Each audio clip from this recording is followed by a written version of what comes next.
నమస్తే ఫ్రెండ్స్, నా పేరు వెంకట్రావు తుమ్మల.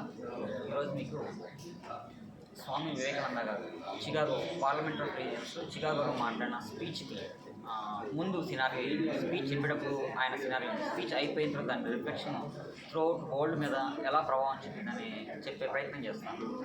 మొట్టమొదట స్వామి వివేకానంద గారు స్పీచ్కి రెడీ అవ్వడానికి ముందు ఆయనకు వెళ్ళి అడ్రస్ని కోల్పోవడం జరుగుతుంది. వేరే ఒక లేడీ హెల్ప్ తోటి ఆ అడ్రస్ తీసుకొని అక్కడికి వెళ్ళి అక్కడున్న ఆడియన్స్ అందరూ మధ్యలో కూర్చుంటారు. ఆయన ఎప్పుడు పబ్లిక్ స్పీకింగ్ ఎప్పుడు అసలు ఇవ్వలేదు. ఫస్ట్ అంటే అంత క్రౌడ్ని ఎప్పుడు ఆయన అడ్రస్ చేయలేదన్నమాట. ఫస్ట్ స్పీచ్ అనమాట. తనకంటే ముందు చాలామంది ఎవరైతే వాళ్ళ రిలీజన్ని రిప్రజెంట్ చేస్తున్నారో వాళ్ళు ముందుగానే ఒక కంటెంట్ ప్రిపేర్ చేసుకొని వెల్ డెలివర్డ్గా చేస్తుంటారు. స్వామి వివేకానంద ప్రతిసారి అనమాట నెక్స్ట్ ఆయన నేమ్ రాసినప్పుడల్లా నెక్స్ట్ అని చెప్పి నెగోషియేట్ చేస్తూ వెనక్కి వచ్చేస్తూ ఉంటారు.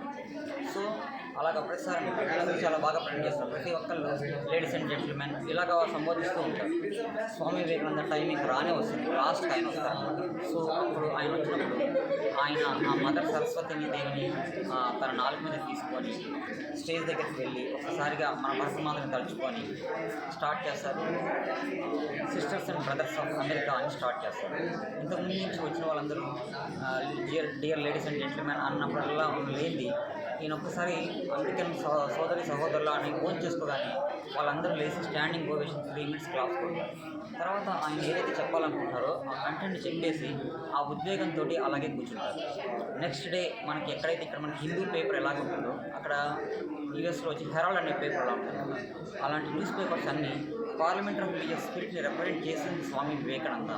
ఆయన వాయిస్, ఆయన పర్సనాలిటీని అడ్మైర్ చేస్తూ ఇలాంటి నేషన్కి మనం మిషనరీస్ పంపించామా, హౌ ఫుల్ ఇట్ వాజ్ అని చెప్పి వాళ్ళు మెయిన్ హెడ్లైన్స్లో రాస్తారు. అన్ని పేపర్స్లో వస్తుంది. స్వామి వివేకానంద అవి చూసి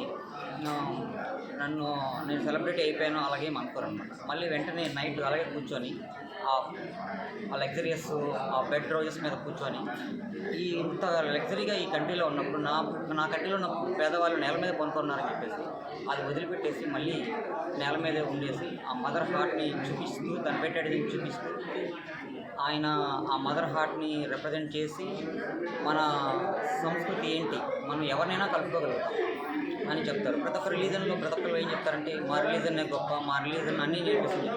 బట్ కానీ స్వామి వివేకానంద టాలరెన్స్, మనల్ని అందరినీ కలుపుకునే సముద్రం లాంటి వాళ్ళం అని చెప్పి మన భారతీయ ఔన్నత్యాన్ని మన సంస్కృతిని రిప్రజెంట్ చేసి మనల్ని హీరోస్గా చెప్పడం కాదు, మన హీరోయిజం అనేది కొట్టడంలో కాదు, యుద్ధం చేయడంలో కాదు, అందరూ హత్తుకోవడంలో ఉంటుంది అని చెప్పి రిప్రజెంట్ చేసి మన భారతీయ హృదయాన్ని అక్కడ రిప్రజెంట్ చేయడం జరుగుతుందండి. అది మెయిన్. Thank you.